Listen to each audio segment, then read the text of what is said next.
12월 20일 수요일입니다. 굿모닝 브리핑 시작합니다. 가장 먼저 경향신문 기사 보겠습니다. 음주와 흡연율이 동반 상승했다라는 제목의 기사입니다. 질병관리청이 발표한 지역사회 건강조사 결과를 보면 올해 월 1회 이상 음주한 사람을 의미하는 월간 음주율이 58%로 작년 대비 0.3%포인트 늘었습니다. 코로나 기간 55% 미만까지 줄었다가 거리두기 해제 이후 조금씩 늘면서 이제는 코로나 이전 수준에 근접하고 있습니다. 한편 흡연율은 상황이 조금 다른데요. 이 흡연율은 조사를 시작한 2008년 이후 꾸준히 감소하고 있었는데 최근 2년 동안 다시 증가 양상을 보이고 있습니다. 올해의 현재 흡연율은 작년보다 1%포인트 증가한 20.3%로 나타났습니다. 이 밖에도 비만율이 해마다 증가하고 있고 또 우울감 경험률과 스트레스 인지율 등 올해의 전신건강 지표는 나빠진 것으로 나타났습니다. 다음은 진료 인력난 문제를 다룬 동아일보 기사 보겠습니다. 피부과, 안과, 성형외과, 줄여서 피안성은 의대의 인기 전공들로 꼽힙니다. 하지만 이런 과목들에서도 소아나 중증, 또 응급질환 진료 인력은 부족하다고 하는데요. 풍요 속 빈곤에 빠졌다는 지적이 나옵니다. 현장의 이야기를 좀 들어보면 안과의 경우 소아 분야는 고가의 특수 장비도 필요하고 또 인력도 성인 환자 대비 2~3배가 더 필요한데 책정된 진료비가 낮기 때문에 병원들이 투자를 꺼린다고 합니다.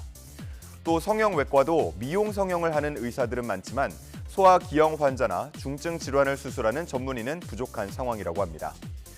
그러면서 피안성 전문의 8,500여 명 중 상급 종합병원에 근무하는 의사는 10%도 채 되지 않았고 최근 5년 사이에 늘어난 피안성 전문의 1,100여 명 중 95%는 동네 의원으로 향한 것으로 나타났습니다. 현재 정부는 필수 의료 회복을 위해서 내과, 외과, 산부인과, 소아과 등 비인기 과목에 대한 지원을 확대하고 있죠. 하지만 그러는 사이 인기 과목 내에서 이렇게 사각지대가 발생하고 있다는 지적이 나옵니다. 이에 대해서 어떤 과목을 전공했는지가 아닌 어떤 질환을 진료하는가로 필수 의료의 정의를 새로 내려야 한다는 전문가의 의견도 함께 실려 있었습니다.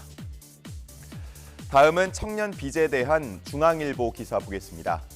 기사는 청년들이 빚에 허덕이고 있다라고 했는데 한국은행의 가계부채 분석 자료를 보면 30대 이하의 부채 규모가 사상 최고 수준에 다다른 것은 물론 부모 세대의 부채 규모를 뛰어넘은 것으로 나타났습니다.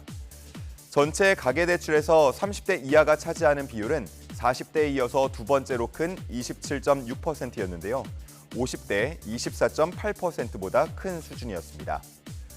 이렇게 30대 이하의 가계대출이 급증한 이유는 이른바 영끌족의 등장 때문으로 분석되고 있는데 실제 올해 전국 아파트 매매 통계를 보면 30대 이하가 전체 거래 중 31.4%를 차지해서 40대보다도 더 높은 것으로 나타났습니다. 또 이러한 영끌족이 아니더라도 취업난이 이어지면서 학자금 대출과 카드 빚에 시달리는 청년들도 있습니다. 이렇게 청년들이 빚의 늪에 빠지다 보니까 장기적으로는 경제 성장을 저해할 수 있다는 우려도 나오고요.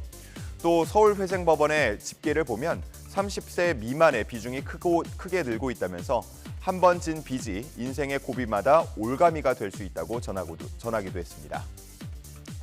다음은 기후동행카드 시범 운영 소식을 다룬 서울신문 기사 보겠습니다. 일정 금액을 내면 대중교통을 무제한 이용할 수 있어서 큰 관심을 받아왔던 기후동행카드 시범 사업의 주요 내용이 공개됐습니다. 서울 지역 내 지하철과 버스만 이용할 경우 월 62,000원, 자전거, 따릉이까지 함께 이용할 경우 65,000원으로 책정됐습니다. 대중교통 1회 이용 비용을 1,500원 정도 기준으로 본다면 43번째 승차부터는 그 이후 계속 무료로 무제한 탑승할 수 있는 셈입니다.